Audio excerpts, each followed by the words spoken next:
2026च्या जागतिक आनंद अहवालानुसार म्हणजे जे वर्ल्ड हॅपीनेस रिपोर्ट जाहीर झाला त्याच्यात फिनलंड सलग 9व्यांदा जगातला सर्वात आनंदी देश ठरलाय. आणि फिनलंडमधली शालेय मुलं सुद्धा जगातली सर्वात आनंदी मानली जातात. तर या फिनलंडच्या शाळांमध्ये कोणत्या पद्धती वापरल्या जातात, का ही मुलं आनंदी आहेत, त्यांची वैशिष्ट्य काय आहेत, हे आज आपण जाणून घेणार आहोत. आणि आपल्याशी गप्पा मारायला आलेले आहेत फिनलंड स्थित शिक्षणतज्ञ डॉक्टर शिरीन कुलकर्णी. शिरीनताईंचा नमस्कार. फिनलंडच्या शिक्षण पद्धतीवर खूप अभ्यास आहे सुद्धा. शिक्षण गंगा फिनलंडमधून आपल्या दारी अ, या विषयावरचं छानसं पुस्तक सुद्धा शिरीनताईंचं प्रसिद्ध आहे. तर आपण शिरीनताईंशी गप्पांचा कार्यक्रम सुरू करूया. शिरीनताई, नवनीतच्या नवदिशा या व्यासपीठावर तुमचं मनपूर्वक स्वागत.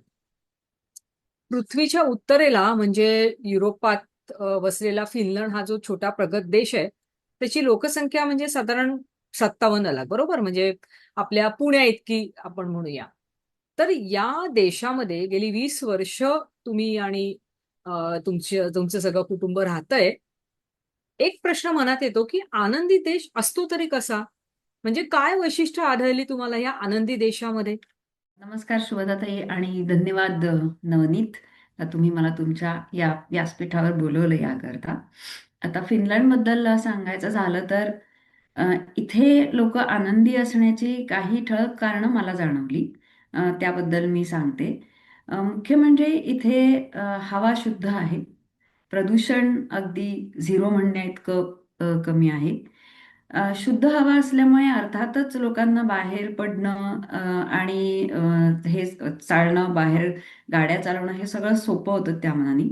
रस्ते ज्याला आपण बेसिक इन्फ्रास्ट्रक्चर म्हणू, म्हणजे दळणवळणाच्या सोयी किंवा या ज्या सगळ्या सोयी आहेत त्या अत्यंत चांगल्या दर्जाच्या आहेत. दुसरी गोष्ट जी मला जाणवते ती म्हणजे लोकांना ऑफिसला जाणं येणं करण्यासाठी कारचा वापर कमी करावा लागतो, कारण की बसेस वेळेवर येतात. हम्म. वेळेवर येतात म्हणण्यापेक्षा वेळेच्या आधीच येतात खरं तर. हो. म्हणजे तुम्ही जर 5 मिनिटं आधी बस स्टॉपवर उभे नसलात तर तुमची बस चुकू शकते. कारण की बस ठरलेल्या वेळेच्या 2-3 मिनिटं आधी पण येऊ शकते तुमच्या स्टॉपवर. सो ते पण एक महत्वाचं कारण आहे की लोक प्रवास तो नेटका करू शकतात. हम्म. पुढचं एक महत्वाचं कारण मला असं वाटलं की फिनलंडमधल्या आया खूप सुखी असतात. बर. आता मी एक आई आहे म्हणून त्या दृष्टीने बोलते. कारण की फिनलंडमध्ये असं असतं की जेव्हा कुठलीही स्त्री प्रेग्नंट होते आणि तिला कळतं की आता ती आई होणार आहे, हम्म. त्यावेळेपासून ती इथल्या एका सिस्टीममध्ये स्वतःला एनरोल करते. त्या क्लिनिकचं नाव असतं नेबोला. आणि त्याच्यामध्ये असं होतं की त्या स्त्रीला तिचं नाव रजिस्टर केलं की तिची पुढची जी काळजी असते गर्भारपणातली, ती सगळी काळजी गव्हर्नमेंट तर्फे घेतली जाते. म्हणजे वेळोवेळी तपासण्या, त्याच्यानंतर तिला डाएट विषयीचे सल्ले देणं, त्यानंतर तिच्या बाळाची वाढ कशी होते, गर्भाची वाढ कशी होतीये याच्याबद्दल चाचण्या आणि तिला माहिती, असं सगळ्या गोष्टी इथे होतात. आणि त्यामध्ये जे महत्व असतं ते पूर्णपणे त्या आईला असतं, की हम्म. तिला कसं वाटतंय, तिची तब्येत कशी आहे, तिला काही मूड डिसऑर्डर्स होत आहेत का. बरेचदा आपण बघतो की अशाही काही अडचणी येत असतात बाळंतपणामध्ये. तर ते होत आहे का. आता हा झाला एक काळजीचा पार्ट. दुसरा पार्ट जो असतो की गव्हर्नमेंट तर्फे एक बॉक्स दिला जातो. हम्म. आणि तो बॉक्स जो असतो त्या बॉक्सला मग आम्ही जादूची पेटीच म्हणतो, कारण की त्याच्यामध्ये इतक्या वेगवेगळ्या गोष्टी असतात.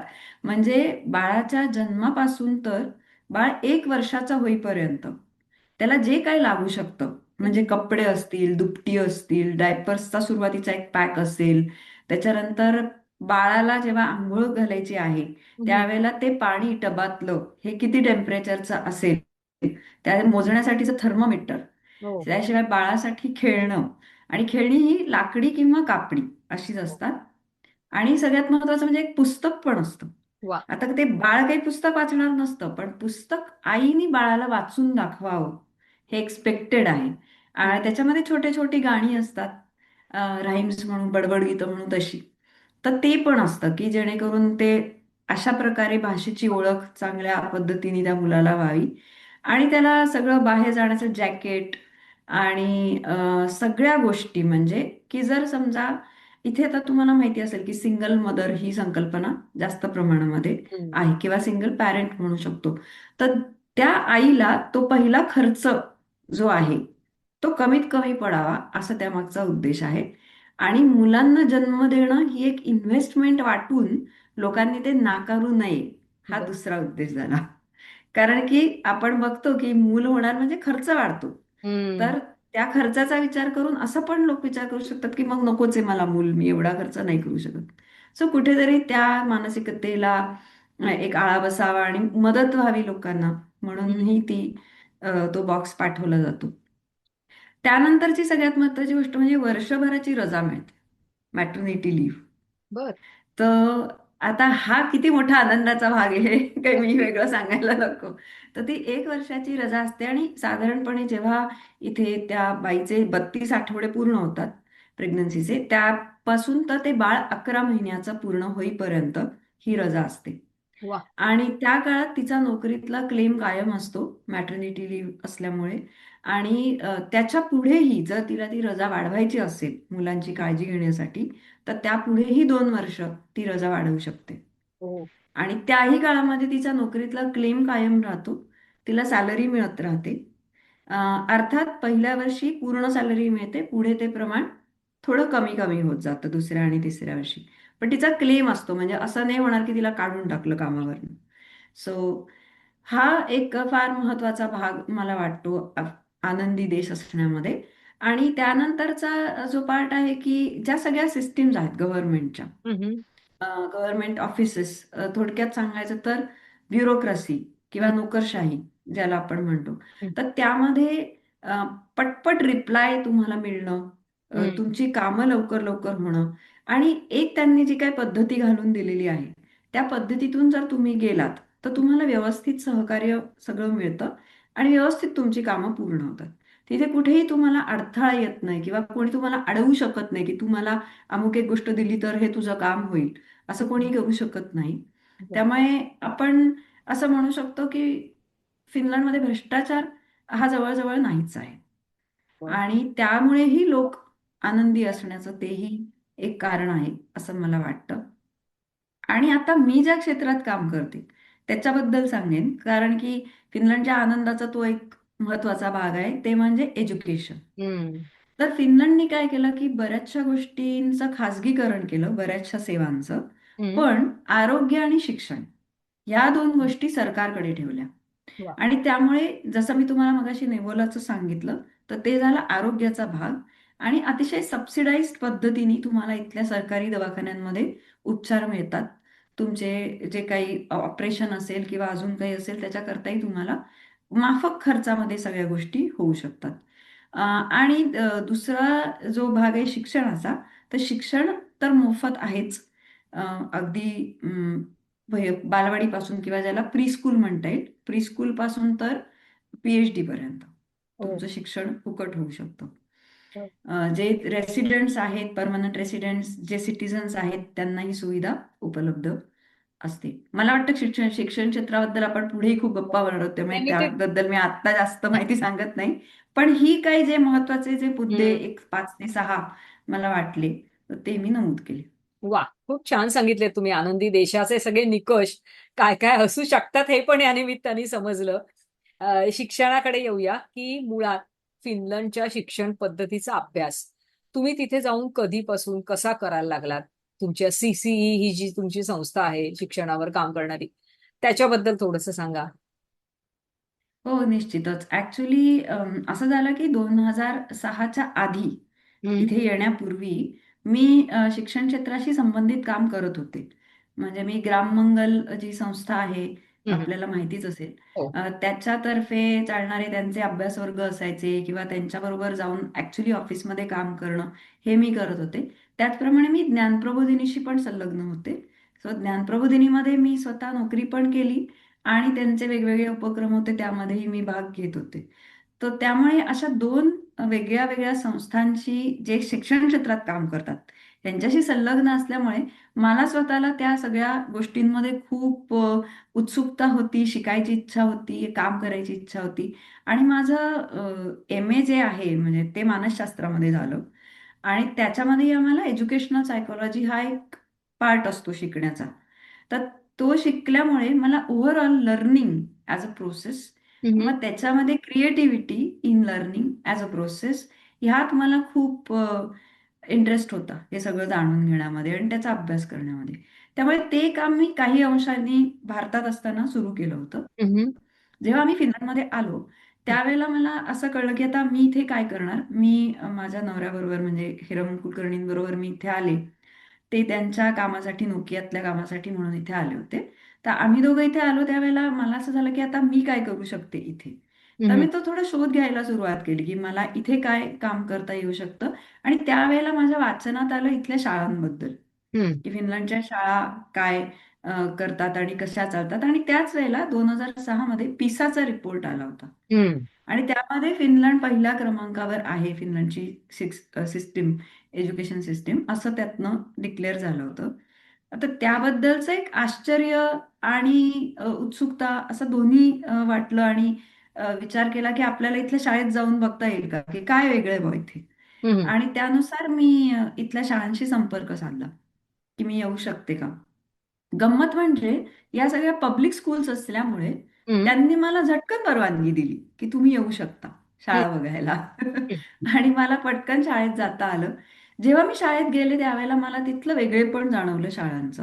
हम्म. आणि आपल्याकडच्या शाळांचा तर एक प्रकारे माझा अभ्यास होता आणि स्वानुभव पण होता शाळेत इथल्याच सिस्टीम मधनं शिकल्यामुळे.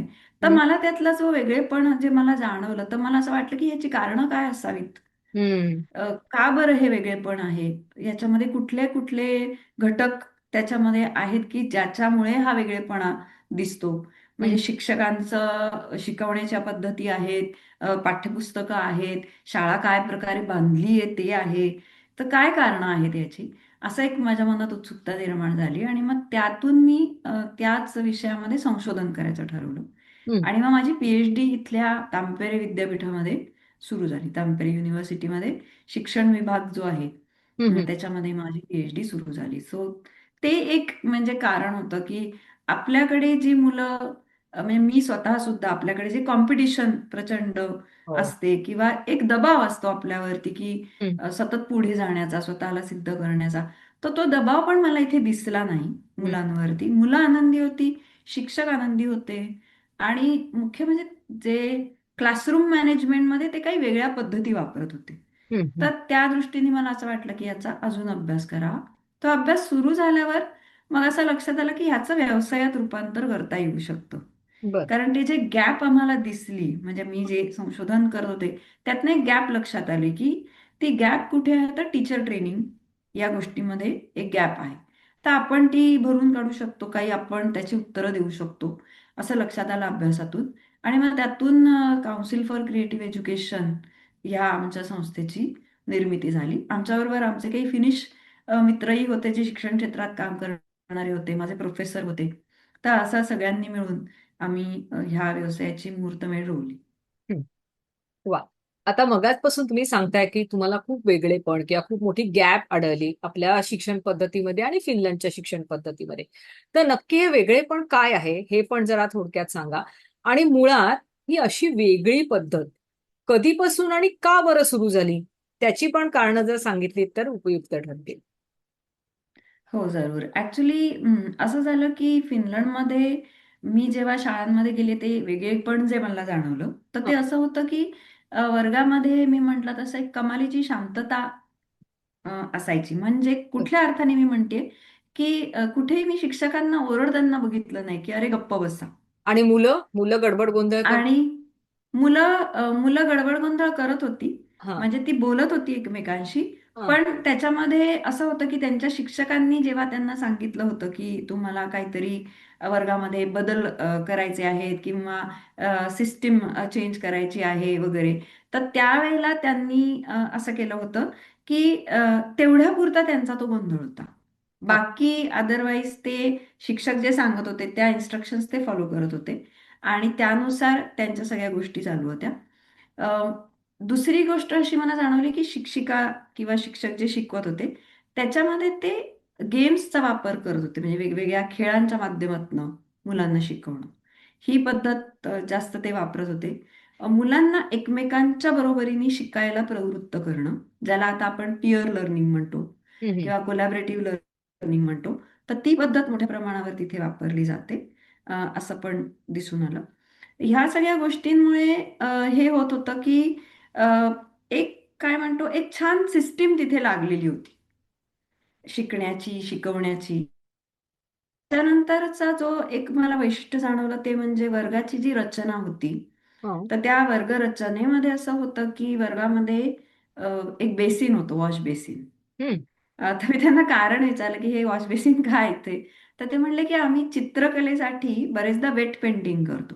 ओके. तर त्यासाठी म्हणून वर्गातच ते बेसिन असलेलं उपयोगी पडतं किंवा मुलांना पटकन हात धुवायचेत, काही काम केल्यानंतर नाक शिंकरायचं कारण की इथे सर्दी खूप होते मुलांना इथल्या हवेमुळे. तर ते मग पटकन शिंकरून पटकन हात धुणे वगैरे असं वगैरे. म्हणजे नाक शिंकरायला तर टिश्यू वापरतात पण नंतर हात धुवायचे असतात तर वॉश बेसिन त्याकरता तिथे वर्गामध्ये असतं.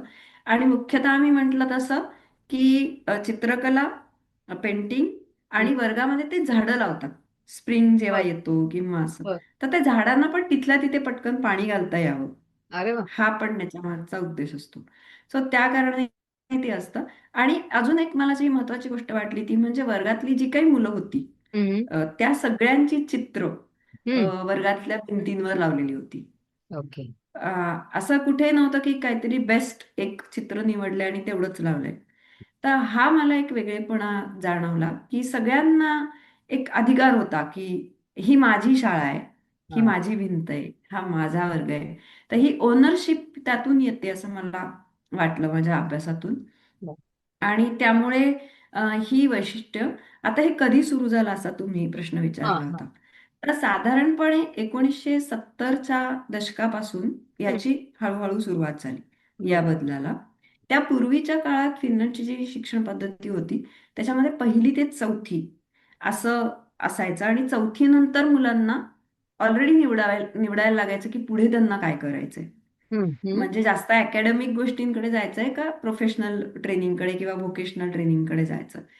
पण नंतर 70च्या दशकामध्ये जसं फिनलंडची सिस्टीम म्हणजे इकॉनॉमिक सिस्टीम बदलली आणि त्यांनी असं ठरवलं की नॉलेज इकॉनॉमीकडे त्यांना जायचंय. बर. त्यावेळेला असं लक्षात आलं की त्या केसमध्ये सगळ्याच मुलांना हम्म. एक बेसिक लेवलचं पुस्तकी शिक्षण हे मिळालं पाहिजे व्होकेशनल स्किल्सच्या बरोबरीने. ओके. म्हणून मग त्या शिक्षणात बदल झाला 1970 नंतर. हम्म. आणि पहिली ते चौथी आणि पाचवी ते नववी असं जे होतं त्याच्याऐवजी पहिली ते नववी अशी सलग बर. एक सिस्टीम तयार झाली, हा. प्रायमरी लोअर सेकंडरी एकत्र करून. आणि फ्लेक्झिबिलिटी शिक्षणातली हम्म. वाढली. म्हणजे पूर्वी असं होतं की तुम्हाला चौथीतच निर्णय घ्यायचा आहे किंवा सहावीतच निर्णय घ्यायचा आहे, त्याऐवजी तुम्ही तो नववी नंतर, हम्म. 12वी नंतर तुम्ही तो घेऊ शकता की तुम्ही कुठल्या फील्डकडे जाणार, युनिव्हर्सिटीमध्ये जाणार नॉर्मल की व्होकेशनलमध्ये जाणार. आणि मग पुढे त्यात अजून अशी फ्लेक्झिबिलिटी आणली गेली की हम्म. समजा तुम्ही आत्ता व्होकेशनल स्ट्रीम निवडली, हम्म. त्यात तुम्ही गेलात, पण तुम्हाला असं लक्षात आलं की नाही मला कदाचित थिअरी जास्त शिकायला आवडते, तर मला कॉन्झर्वेटिव्ह युनिव्हर्सिटीमधनं शिकायचंय, तर तुम्ही चेंज करू शकता. तर असं म्हणजे ज्याला आम्ही म्हणतो की काय वैशिष्ट्य आहे फिनलंडच्या सिस्टीमचं, तर नो डेड एंड्स. हम्म. की तुम्ही कुठेही असं तुम्हाला ब्लॉक झालायत असं होत नाही. तुम्ही कायम तुम्हाला एक फ्लेक्झिबिलिटी राहते की तुम्ही कधीही शिक्षण घेऊ शकता. वयाची अट नाही. त्यामुळे तुम्ही कुठल्याही वयामध्ये शिक्षण म्हणजे परत तुम्ही शिक्षणाकडे येऊ शकता. सो लाईफ लॉंग लर्निंग हे हम्म. अजून एक वैशिष्ट्य फिनलंडच्या शिक्षण पद्धतीचं आहे. तर असं ते 1970 पासून जो बदल झाला त्याचा रिझल्ट्स 2000 सालापासून पुढे त्यांना दिसायला लागले जास्त. अगदी. अ, शाळेमध्ये मुलांना होमवर्क असतो का हो तिकडे? आणि असला तर तो कसा असतो? कारण मगाशी तुम्ही म्हणालात हा फार छान. छान प्रश्न आहे कारण याबद्दल फार गैरसमज आहेत. बर. तर फिनलंडच्या शाळेमध्ये गृहपाठ असतो. हम्म. अगदी नक्की असतो. पण तो अ, थोडा थोडा असतो म्हणजे 10 मिनिटाचा, 15 मिनिटाचा. आणि त्याचा उद्देश असा असतो म्हणजे तो जो 10-15 मिनिटाचा जो होमवर्क असतो तो हम्म. लहान वर्गांना असतो. म्हणजे पहिली पासून साधारणपणे तिसरी पर्यंत. अहं. चौथीपासून थोडासा वाढतो, अर्धा तास, मग पुढे अजून 1 तास असा होत जातो तो. हम्म. पण साधारण 9वी पर्यंत 1 तासापर्यंतचा होमवर्क मुलांना असतो. ओके. आणि सुरुवातीच्या काळात जो त्यांना हा होमवर्क दिला जातो, म्हणजे प्री स्कूलमध्ये हा अगदी आपण सुरुवात केली तर. त्याच्यामध्ये उद्देश एवढाच असतो की शाळेत जे काही शिकवून झालंय ते मुलांनी एकदा घरी रिवाइज करावं थोडक्यात. हम्म, त्याच्यामध्ये खूप पुनर्लेखन किंवा पुनर्वाचन हे जास्त प्रमाणामध्ये नाहीये. रिपिटेटिव्ह रायटिंग आपण म्हणतो की हे हे अमुक एक वाक्य आहे तर हे तू एक पानभर लिहून आण, तर असा होमवर्क कमी असतो. आणि हा विषय शिकतायत तर तुम्हाला झाड तुमच्या परिसरातलं एखादं ते ओळखायचंय हम्म, आणि मग त्याच्यावरती काही घरटी बांधलीत का पक्ष्यांनी किंवा असं काही आहे का त्याचं निरीक्षण करायचंय. असा होमवर्क जास्त असतो. म्हणजे मी उदाहरण देईन की आमच्या मुलाला समर वेकेशन होती. हा तो असाच बालवाडीमध्ये होता आणि आम्ही विचारलं की काय होमवर्क तुम्ही देणार. आम्ही भारतीय बालक असल्यामुळे आम्ही विचारलं की होमवर्क काय आहे? तर त्याच्या शिक्षिकेने सांगितलं की त्याला झाडावर चढता येत नाही, हा त्याला झाडावर चढण्याचा अभ्यास करायला लावा. आणि हो. हा, आता ह्या होमवर्क, आता आपल्याला असं वाटतं की हा कसला होमवर्क आहे. हम्म, तर तिने आम्हाला असं सांगितलं की त्याचे ग्रॉस मोटर स्किल्स हम्म, डेव्हलप होणं ही खूप महत्वाची गोष्ट आहे. जर त्याला पुढचं शिक्षण चांगल्या पद्धतीने व्हायचं असेल तर ग्रॉस मोटर स्किल्स आणि फाईन मोटर स्किल्स हम्म, आणि स्वतःचा बॉडी बॅलन्स करणं, हम्म, स्वतःच्या बॉडीच्या क्षमता ओळखणं, मर्यादा ओळखणं, हे सगळं आलं पाहिजे. आणि हम्म. त्यासाठी तो झाडावर चढण्याचा अभ्यास आहे. वा. तो झाडावर चढणं हे निमित्त आहे, पण त्याच्यामागचं कारण हे सगळं एवढं आहे.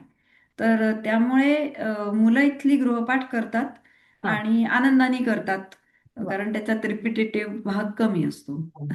आणि तुम्हा परीक्षा परीक्षा कधी आणि किती आणि कशा असतात? परीक्षा हा सगळ्या सगळ्या जगाचा लाडका मापदंड आहे, कारण की त्याच्याशिवाय आपल्याला कळत नाही की मुलं शिकतायत की नाही. असं आपल्याला वाटतं की परीक्षा घेतल्याशिवाय आपल्याला कळू नाही शकत. तर त्यामुळे फिनलंडनी काय केलं की त्यांनी एक पद्धत शोधली की स्टँडर्डाइज टेस्टिंग ही गोष्ट त्यांनी खूप कमी केली. आता बर. स्टँडर्डाइज टेस्टिंग म्हणजे काय सांगते थोडक्यात, की आपल्याकडे म्हणजे जगभरातलं सांगते मी, नुसतं भारतातलं म्हणत नाही. चाचणी परीक्षा, हम्म, सहामाही परीक्षा, पुन्हा एक चाचणी परीक्षा आणि वार्षिक परीक्षा हे साधारण स्वरूप असतं. तर फिनलंडने काय केलं की त्यांनी ह्या सगळ्या परीक्षा काढून टाकल्या. बर. पण म्हणून म्हणून मुलांचं मूल्यमापन थांबवलं नाही. बर. तर परीक्षा शिक्षकांनी कधी घ्यायच्या ते शिक्षक ठरवतात. हा वर्ग शिक्षक ठरवतात की माझ्या वर्गामध्ये मी हे 4 युनिट्स शिकवून झाले की हा मी परीक्षा घेणार आहे. बर. किंवा मॅथमॅटिक्सचा एक पूर्ण भाग, म्हणजे समजा भागाकार हा विषय असेल तर तो पूर्ण शिकवून झाला की भागाकाराची परीक्षा होईल. हम्म, अशा पद्धतीने परीक्षा घेतल्या जातात सगळ्या विषयांच्या. हा म्हणजे भाषा असू देत, गणित असू देत, विज्ञान असू देत, सगळ्याच्या परीक्षा अशा पद्धतीने होतात. हम्म, भाषांच्या परीक्षांमध्ये सगळ्या गोष्टी म्हणजे लिसनिंग, स्पीकिंग, रीडिंग, रायटिंग या हम्म, अशा वेगवेगळ्या परीक्षा होतात बर. प्रॉपर. तर त्यामुळे सगळ्या बाजूनी शिक्षकांना कळतं की मुलाला भाषा किती कळली आहे, किती आत्मसात केली आहे आणि कुठल्या भागावर भर द्यायला हवा. हम्म, स्पीकिंगवर द्यायला पाहिजे का, रायटिंगवर द्यायला पाहिजे का, रिडिंगवर द्यायला पाहिजे, हेही कळतं. सो अशा प्रकारे त्या परीक्षा होतात. त्यामुळे फिनलंडमध्ये परीक्षा नाहीत हे चुकीचं विधान आहे आणि फिनलंडमध्ये परीक्षा आहेत, पण त्या अशा पद्धतीने घेतल्या जातात. त्यामुळे असं नाही होत की एकदम वर्षाच्या शेवटी सगळं पूर्ण वर्षाचा हम्म, अभ्यास तपासला जातो हम्म. किंवा एक सलग गणित, भाषा, इतिहास, भूगोल, विज्ञान एका पाठोपाठ आहेत अस. असं 9वी पर्यंत फार प्रमाणात असत नाही. त्याच्या पुढच्या वर्गांमध्ये 10वी, हा 11वी, 12वी मध्ये हे असतं हा की 7 आठवड्यांचा एक पिरियड असतो. हम्म, त्यापैकी 6 आठवडे शिक्षण झालं की एक आठवडा परीक्षेसाठी डेडिकेटेड. त्यावेळेला मग लागोपाठ परीक्षा असतात. ओके. पण तोपर्यंत मुलं मोठी झालेली असतात. हम्म, त्यामुळे ते शिकलेली असतात की अशा प्रकारे परीक्षा आल्यावर कसा अभ्यास करायचा असतो. हम्म. सो ते 10वी, 11वी, 12वी मध्ये होतं. आणि 12वी मध्ये बोर्डाची परीक्षा असते ज्याला आपण बर. म्हणतो तशी, हा ज्याला नॅशनल टेस्ट म्हणतात इथे, की ती एक परीक्षा आहे की जी स्टँडर्डाइज टेस्ट आणि ती एकच असते. आहे. एकच आहे म्हणजे हा, आणखी वेगळ्या आणि एंट्रन्स वगैरे नाहीये. म्हणजे नाही, नाही त्या एंट्रन्स असतात पण ते डिपेंड्स ऑन द युनिव्हर्सिटी आणि depends on the stream where you want to go. Okay. म्हणजे प्रत्येक स्ट्रीमला असतील असं नाही, पण मेडिसिनला जायचं तर आहे, ओके. किंवा आर्किटेक्चरला तुम्हाला जायचं तर आहे, सो ओके. अशा काही काही ठिकाणी त्या एंट्रन्स एक्झाम्स आहेत. पण सरसकट सीईटी किंवा सरसकट माणसं जेईई देत आहेत असं होत नाही. ओके. त्यामुळे त्यांना प्रेशर नसतं. म्हणजे ज्या मुलांना तिथे जायचं तेवढीच मुलं तेवढी गोष्टी करतात. हम्म. सो त्याचे त्याचे पण खूप वेगळे वेगळे क्लासेस वगैरे आहेत असं काही नाहीये. सो ते मुलं स्वतःच अभ्यास करतात जो काही एंट्रन्स त्यांना द्यायची असते त्याचा. आणि त्याकरता ते स्वतः प्रयत्न करतात आणि त्यातनं सिलेक्ट होतात तेव्हा जातात. दुसरी गोष्ट अशी असते की माणसं एंट्रन्स टेस्ट द्यायला घाबरत नाहीत. नाही. म्हणजे काय ते सांगते. हा. की पहिल्यांदा एंट्रन्स टेस्ट दिली हा. आणि क्लिअर नाही झाली. शिक्षक व्हायचं असेल तरी एंट्रन्स टेस्ट आहे तुम्हाला. हम्म. म्हणजे if you want to do the MEd hmm. आपल्या भाषेत किंवा इथे म्हणतात की मास्टर्स इन एज्युकेशन, हा. तर त्याच्यासाठी तुम्हाला एंट्रन्स एक्झाम असते युनिव्हर्सिटीमध्ये ऍडमिशन मिळण्यासाठी. हो. आणि समजा एकदा नाही क्लिअर झाला तर माणसं दुसऱ्यांदा देतात, तिसऱ्यांदा देतात. ओके. तर वर्ष ते वाया वाट जात नाही. बघतात. वर्ष नाही, वाया जात नाही. दरम्यान ते दुसरं काहीतरी शिकत राहतात ओके. किंवा छोटे छोटे जॉब करत राहतात. बर. पण त्यांचं असं ठरलेलं असतं की आता मला हे व्हायचं आहे तर मग मी ह्याच्यासाठी मी करीन प्रयत्न. हम्म. देईन मी एंट्रन्स 3दा 4दा. या विद्यापीठात नाही झालं तर त्या विद्यापीठात देईन, त्या विद्यापीठात अजून कुठल्या विद्यापीठाची देईन. कारण की त्या सेंट्रलाइज नसतात हा. Entrance exams. प्रत्येक विद्यापीठाचं त्याचं वैशिष्ट्य आहे वेगवेगळं त्या ओके. फील्डचं सुद्धा. बर. म्हणजे काही विद्यापीठांमध्ये समजा मास्टर्स ऑफ एज्युकेशनमध्ये आर्ट आणि क्राफ्टला जास्ती महत्व आहे, तर त्याची ओके. एंट्रन्स वेगळ्या पद्धतीची असते. काही बर. ठिकाणी इतर विषयांना महत्व आहे तर त्याची एंट्रन्स वेगळ्या पद्धतीची. तर असा सगळा त्याचा एकंदरीत कारभार असतो. मगाशी तुम्ही बोलता बोलता विषयांचा उल्लेख केला. भाषा, इतिहास, भूगोल, विज्ञान, गणित. तर हे असेच विषय असतात का फिनलंडच्या शाळेत, का त्याच्यापेक्षा वेगळे काही असतात? आणि मध्ये आम्ही असं वाचलं होतं की जी मल्टिपल इंटेलिजन्स थिअरी आहे, बहुविध बुद्धिमत्ता ना वाव देणारी, तर त्याचंही शिक्षण वेगवेगळ्या बुद्धिमत्तांची मुलं वर्गात असतात, शाळेत असतात. तर त्यांना वाव मिळेल असेही काही वेगळे विषय आहेत का तुमच्याकडे? हो, फिनलंडची एज्युकेशन सिस्टीम त्याकरताच खरं तर जास्त प्रसिद्ध आहे. म्हणजे मी तुम्हाला जे विषय सांगितले ते तर आपले नेहमीचे शालेय विषय झाले. हा. पण त्याशिवाय मुलांना हस्तकला हम्म. आणि नुसती कला नाही तर कौशल्य हम्म. असं दोन्ही त्याच्यामध्ये शिकवलं जातं. हम्म. की ज्याला आपण लाईफ स्किल्स हम्म. म्हणू शकतो अशा गोष्टी शिकवल्या जातात. हम्म. म्हणजे उदाहरणार्थ त्यांना लाकूड काम शिकवलं जातं. बर. मग त्याच्यामध्ये अगदी करवतीनी लाकडाच्या फळ्या कापण्यापासून खिळे ठोकून तर ते पेंट करण्यापर्यंत हम्म. सगळी प्रोसेस त्यांच्याकडनं करून घेतली जाते. बर. म्हणजे ते म्हणजे कुठलीही गोष्ट जी त्यांना तयार करायची आहे, तर पहिल्यांदा त्याची आकृती हम्म. काढणे, हम्म.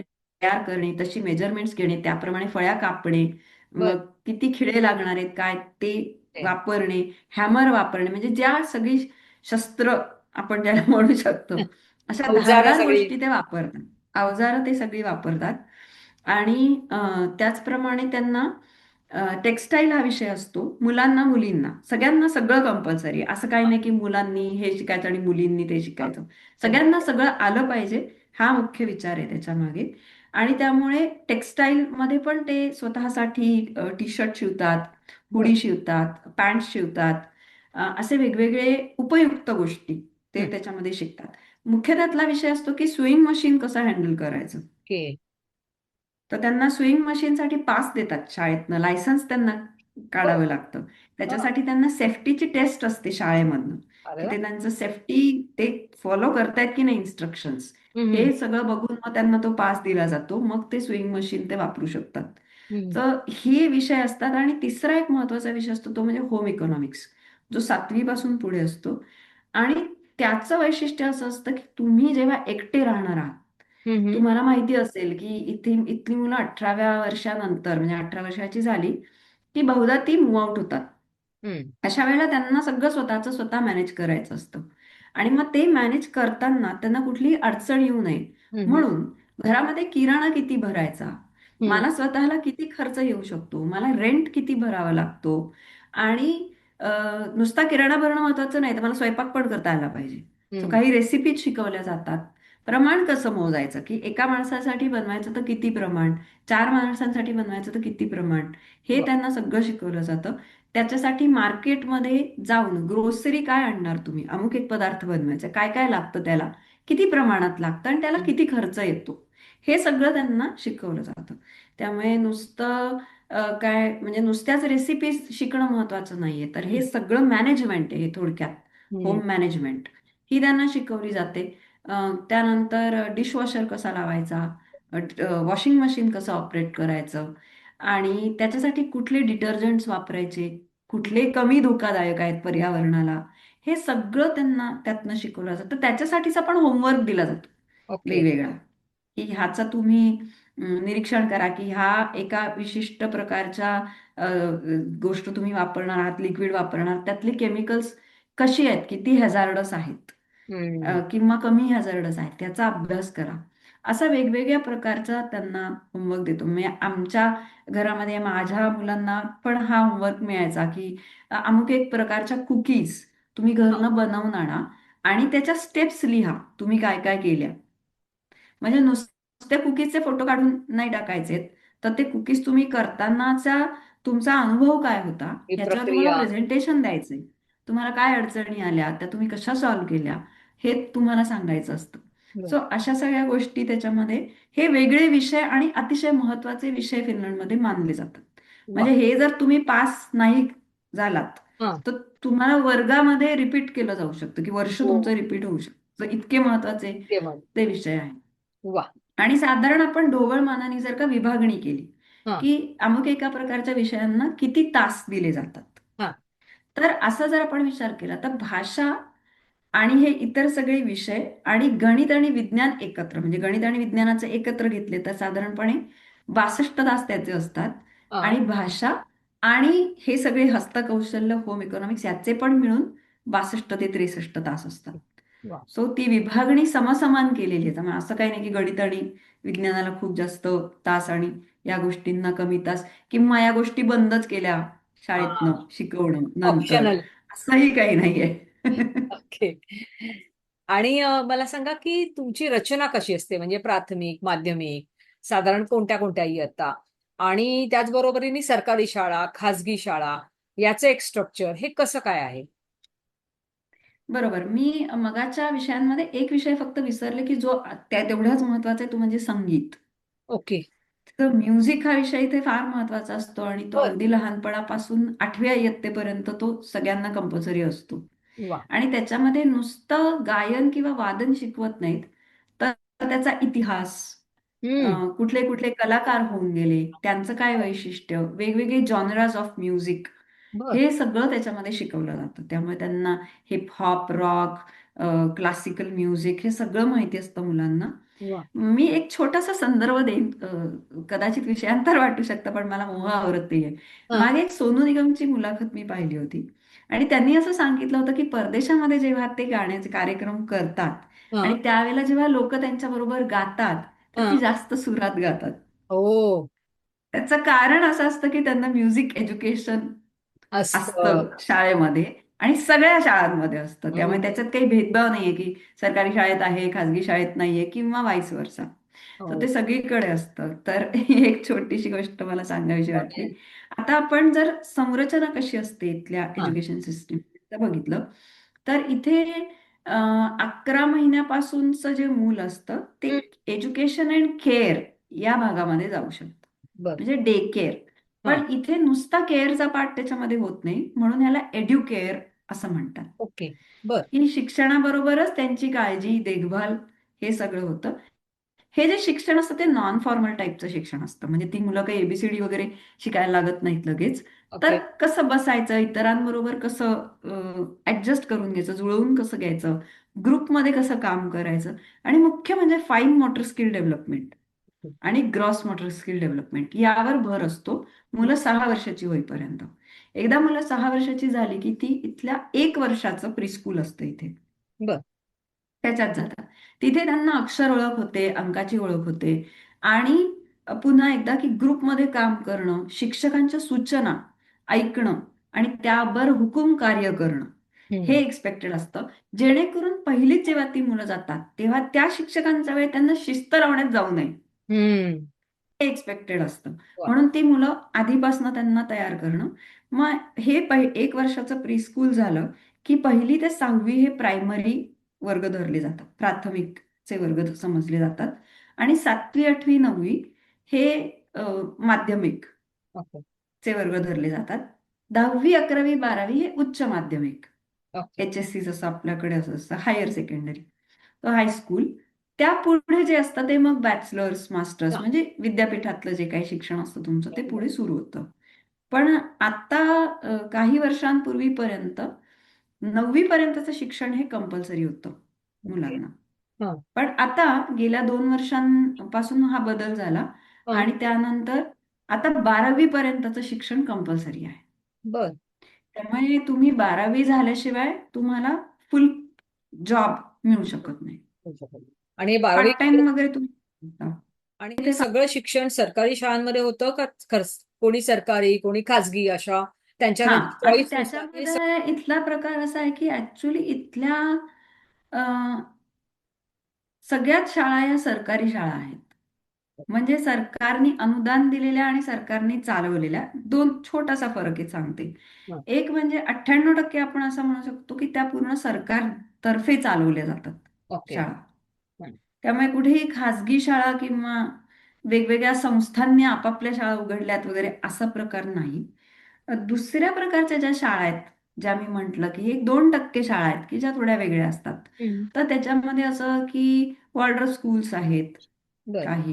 हम्म. त्यानंतर वेगवेगळ्या भाषांमध्ये चालवल्या जाणाऱ्या शाळा, म्हणजे हम्म. उदाहरणार्थ जर्मन भाषेत ओके. चालणारी शाळा आहे, स्वीडिश भाषेमध्ये चालणारी शाळा आहे, किंवा अशा काही निवडक शाळा, किंवा काही चर्च स्कूल्स असतात, हम्म. ख्रिश्चन फेथनुसार हम्म. चालणारी शाळा एखादी. तर अशा शाळांचं प्रमाण मी म्हणलं तसं ते नगण्य आहे, म्हणजे 2% आहे.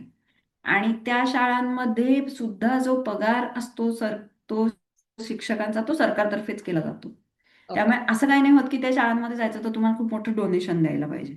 ओके. तर त्यामुळे शाळांना कुठल्याही प्रकारची देणगी, मुलांची फी हे काहीही मिळत नाही. जे काय मिळतं ते सरकारकडनं मिळतं. वा. हे सरकार पूर्ण सगळं जबाबदारी घेतं पूर्ण जबाबदारी शालेय सरकार घेतं शिक्षणाची. शिक्षणाची. वा. आणि शाळेमध्ये शिकवताना कोणत्या कोणत्या पद्धती वापरल्या जातात म्हणजे मगाशी तुम्ही म्हणालात की साधं खेळातून शिक्षण त्या बरोबरीने आता स्क्रीनचा वापर किंवा AI चा वापर हा कितपत होताना दिसतोय. जसं मी मगाशी म्हणलं, तर ह्या ज्या सगळ्या पद्धती मी सांगितल्या की हं. गेमिफाईड लर्निंग आहे किंवा कोलॅबरेटिव्ह लर्निंग, याच्यामध्येच काही प्रमाणात स्क्रीनचा वगैरे पण वापर होतो. म्हणजे स्क्रीनच्या वापरामध्ये पण गेमिफाईड लर्निंग हा प्रकार जास्त असतो, रादर दॅन मुलांना नुसतं काहीतरी युट्यूबचा व्हिडिओ दाखवणं. बर. तर त्याच्यामध्ये असं असतं की त्यांना एकतर एखादी गोष्ट बघताना आपण ही का बघतोय हे क्लिअर कट सांगितलं हं. जातं. डॉक्युमेंटरीज दाखवण्याचं प्रमाण जास्त असतं. हं. आणि त्यातून नक्की काय शिकायचं हे त्यांना आधी सांगितलेलं असतं. म्हणजे एखादी फिल्म दाखवायची किंवा एखादा व्हिडिओ दाखवायचा आहे, तर आधी सांगितलं असतं की हे तुम्ही बघणार, त्याच्यातनं तुम्हाला काय शिकायचंय. हं. त्यामुळे मुलं नोट्स घ्यायला तयार होऊनच ते व्हिडिओज बघायला बसतात. की हं. ह्यातनं मला काय पिकअप करायचंय, काय मला मुद्दा ह्यातला महत्वाचा वाटतो, तो मी लिहिणार आहे किंवा तो मी शिकणार आहे. ओके. अशा पद्धतीने एआय म्हणजे याचा स्क्रीनचा वापर स्क्रीनचा होतो. वापर. एआयचा जो वापर होतो त्याच्यामध्ये चॅट जीपीटी मुलांना कसं वापरायचं हे सांगितलं जातं. हं. कुठे वापरायचं नाही हे पण क्लिअर कट सांगितलं जातं. ओके. की अमुक एका विषयांमध्ये किंवा अमुक एका असाइनमेंटमध्ये तुम्हाला चॅट जीपीटीचा वापर अजिबात करायचा नाहीये. हं. आणि जिथे करायचं आहे तिथे त्याचे रूल्स सांगितले जातात की तुम्ही काय प्रकारचे प्रॉम्प्ट ChatGPT ला द्याल, हं. त्यातनं काय प्रकारचं उत्तर येईल, आणि तुम्ही हं. कुठले निकष लावून ते तपासणार. वा. आणि त्याप्रमाणे ते तुम्ही करू शकता. तुम्हाला काही गोष्टी तुमच्या रिफाईन करायच्या आहेत ChatGPTचा हं. वापर करून, तुम्ही तर ते करू शकता. बर. पण त्यामुळे त्याचा कसं आहे की सुयोग्य वापर कसा हं. करणे ते यावर जास्त भर आहे. अ, तिसरं एक तुम्ही विचारलं स्क्रीनच्या वापराच्या दृष्टीने, तर मोबाईलचा वापर शाळांमध्ये. हं. तर आता रिसेंटली फिनलंडमध्ये हा नियम आलाय हं. की जर मुलं वर्गामध्ये शिक्षकांच्या परवानगीशिवाय हं. फोन वापरत असतील, तर हं. तो फोन शिक्षक काढून घेऊ शकतात. ओके. बर. आणि मुलं घरी जाताना ते परत देतात. हा. पण शाळेत नाही वापरायचा, हं. वर्गात नाही वापरायचा. तर असं त्यांना आता सरकारने आता तो लॉ पास केलाय बर. आणि त्यामुळे शिक्षकांना ती परवानगी मिळाली. कारण आधी तशी परवानगी नव्हती, because it was considered as a private property. हम्म. ती त्या मुलाची किंवा त्या फॅमिलीची ती प्रायव्हेट प्रॉपर्टी आहे, तर तुम्ही ते जप्त नाही करू शकत. पण हम्म. आता शाळेने ती, म्हणजे आता सरकारने ती परवानगी दिलेली आहे शिक्षकांना. तर हे काही महत्वाचे बदल आहेत. आणखीन एक काय म्हणतात, थोडं वरच्या वर्गांमध्ये हम्म. 10वी, 11वी, 12वी मध्ये मुलांना पाठ्यपुस्तकं जी मिळतात हम्म. ती ई बुक्सच मिळतात. ओके. आणि त्यांना शाळेतून लॅपटॉपच मिळतो डायरेक्टली. ओके. पुस्तकं मिळत नाहीत वेगवेगळी. तर बर. त्यांची सगळी पुस्तकं, असाइनमेंट्स, हे सगळं त्यांना त्या लॅपटॉप. लॅपटॉपमध्ये पुस्तकं असतात. आणि सिस्टीम जी त्यांची शाळेची असते त्याच्यातनं त्यांचे शिक्षक त्या सिस्टीमच्या थ्रूच त्यांना असाइनमेंट्स वगैरे पाठवतात. त्यामुळे हम्म. त्यांना कुठेही पेपर पेन्सिल वापरायचा काही संबंध येत नाही. ओके. सगळं ई बुक्सद्वारे, सगळं लॅपटॉपद्वारे होतं. कारण की त्यांची परीक्षा जी असते फायनल हम्म. 12वीची, ती पण लॅपटॉपवरच होते. हो. बर. तर म्हणून त्याची तयारी ती त्यांची मग 10वी पासून तशाच पद्धतीने